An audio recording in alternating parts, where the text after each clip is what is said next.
As for tax proposals, in keeping with the convention, I do not propose to make any changes relating to taxation and propose to retain the same tax rates for direct and indirect taxes, including import duties. However, certain tax benefits to startups and investments made by sovereign wealth or pension funds, as also tax exemption on certain income of some IFSC units, are expiring on 31/3/2024. To provide continuity in taxation, I propose to extend the date to 31/3/2025. The direct tax collections have more than trebled, and the return filers swelled 2.4 times. I would like to assure the taxpayers that their contributions have been used wisely for the development of the country and welfare of its people. I appreciate the taxpayers for their continued support. The government has reduced and rationalized tax rates. Under the new tax scheme, there is now no tax liability for taxpayers with income up to 7 lakh rupees, up from 2.2 lakh rupees in the financial year 2013-14.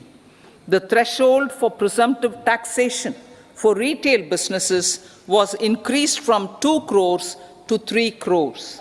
Similarly, the threshold for professionals eligible for presumptive taxation was increased from 50 lakh rupees to 75 lakh rupees. Also, corporate tax rate was decreased from 30% to 22% for existing domestic companies and to 15% for certain new manufacturing companies.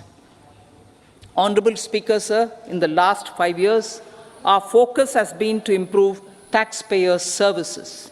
The age-old jurisdiction-based assessment system was transformed with the introduction of faceless assessment and appeal, thereby imparting greater efficiency, transparency, and accountability. Introduction of updated income tax returns, a new Form 26AS, and pre-filling of tax returns have made filing of tax returns simpler and easier. Average processing time of returns has been reduced from 93 days in the year 2013-14 to a mere 10 days this year, thereby making refunds faster. Indirect taxation. By unifying the highly fragmented indirect tax regime in India, the GST has reduced the compliance burden on trade and industry. The industry has acknowledged the benefits of GST. According to a recent survey conducted by a leading consulting firm, 94% of industry leaders view the transition to GST as largely positive. According to 80% of the respondents, it has led to supply chain optimization, as elimination of tax arbitrage and octroi has resulted in disbanding of checkposts at the state and city boundaries. At the same time, tax base of GST more than doubled, and the average monthly gross GST collection has almost doubled to 1.66 lakh crores this year. States too have benefited. States' SGST revenue, including compensation released to states in the post-GST period of 2017-18 to 2022-23, has achieved a buoyancy of 1.22.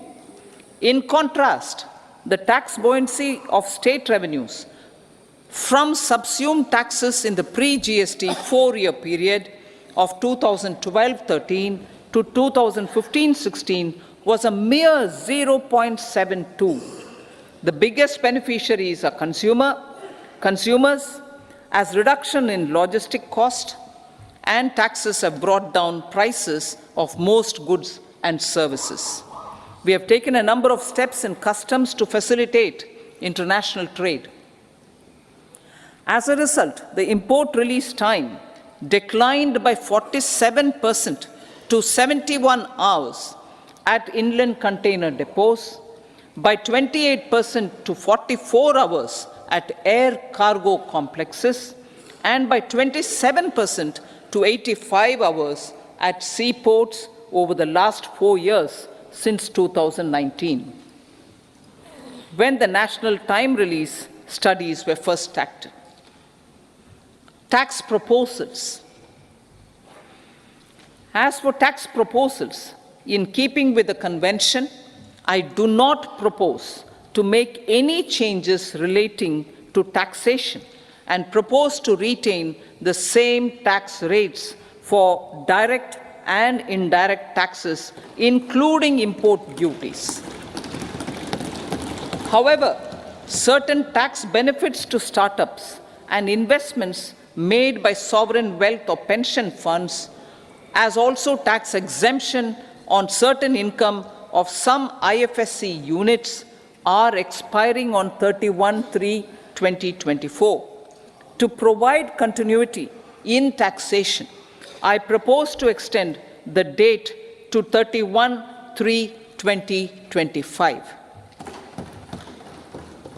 Moreover, in line with our government's vision to improve ease of living and ease of doing business, I wish to make an announcement to improve taxpayers' services.